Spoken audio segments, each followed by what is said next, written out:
Once in a small town by the sea, where the air smelled of salt and oil paint, lived an old painter named Eli Turner.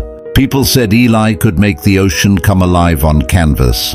His paintings shimmered with light, emotion, and soul. They weren't just art. They were stories told through color. Children loved to watch him paint by the pier, and every summer, townsfolk filled his little studio. He was known not just for his talent, but for his kindness and the calm, gentle peace he carried within him. But one day, something inside him broke. At a small local exhibition, a young critic stared at one of Eli's paintings, a sunset over the sea, and said loudly, "This looks so careless. The colors clash. It's as if the painter just threw them on the canvas without any meaning." The room fell silent.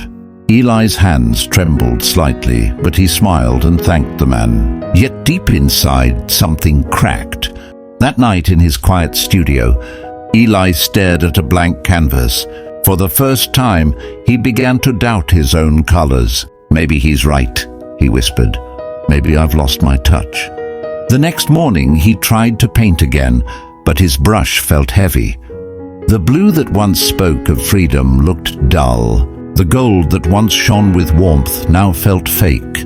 And the red, it hurt to even look at. Day after day he tried, but the harder he pushed, the emptier he felt. Until one morning, he gave up. He set his brush down, covered his canvas, and walked away from his studio. Weeks turned into months. The place that once overflowed with color was now silent, a shadow of what it used to be. When friends came to visit, Eli smiled and said, "I'm just taking a little break." But deep down he knew. He wasn't resting, he was hiding. One evening, while sitting on his porch watching the sea, Eli noticed a little girl drawing shapes in the sand with a stick. Her face was full of focus and wonder. Curious, Eli walked down to her and asked, "What are you drawing, little one?" The girl looked up and smiled. "A rainbow," Eli chuckled. "But there's no color in the sand." The girl shrugged. "That's okay. I can see it in my head." Eli tilted his head. "You can?" "Yeah," she said. "Red for courage, yellow for hope, blue for dreams. You just have to feel it." Something inside Eli stirred. He hadn't heard anyone talk about color like that. Not in a very long time. The girl looked at him again. "Hey, you're Mr. Turner, right? The painter? My grandma says you could make the ocean smile." Eli smiled faintly. "Maybe I used to." "Then why don't you paint anymore?" she asked softly. Eli hesitated, then sighed. "Because someone once said my paintings didn't mean anything." The girl blinked. "And you believed them?" Eli looked down ashamed. "Maybe." She poked at the sand with her stick. "My mom says sometimes people can't see rainbows because they're too busy looking for the storm." Eli let out a quiet laugh, one that hadn't escaped his chest in months. "Your mom sounds very wise." "Not really," the girl said. "She just said that when she burned the toast." They both laughed. But that night Eli couldn't sleep. Her words echoed in his mind. People can't see rainbows because they're too busy looking for the storm. He thought of that young critic, how one careless comment had stolen the color from his world. Not because the words were powerful, but because Eli gave them power. He realized that all this time, it wasn't the critic who took his art away, it was him who surrendered it. At dawn, Eli rose and walked to the shore. The sky glowed pink and gold, like a fresh canvas painted by the hands of heaven. For the first time in ages, he saw the colors again, not perfect, not precise, but alive. He smiled and whispered, "It's been a long time, I've missed you."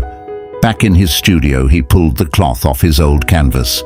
His hands trembled as he dipped his brush into the blue, hesitant but alive. He began to paint again, not for galleries, not for praise, not even for himself. He painted because he loved to paint. Each stroke became an act of quiet healing. Each mistake a reminder that imperfection can still be beautiful. Days turned into weeks, and when people passed by his studio, They saw colors dancing on the walls again, vibrant, wild, and full of life.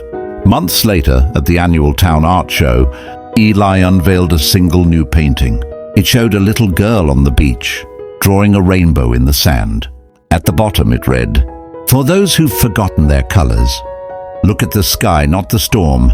People stopped to stare at it. Some smiled, some cried. But Eli wasn't searching for applause anymore. He had already learned life's greatest lesson. We can't control what others say about us, but we can choose what we create, what we keep, and what we let go. Because in the end, peace doesn't come from applause. It comes from the courage to keep painting your truth, even when no one's watching. Moral of the story: there will always be someone who criticizes, storms that try to wash away your colors. But you don't have to fight them. Just keep painting, keep living, keep choosing the colors that make your world shine. Because no one can take away your colors, unless you hand them over yourself. If this story touched your heart, don't forget to subscribe to Tales by Theo, where every story reminds you to pause, reflect, and find the color hidden within life's storms.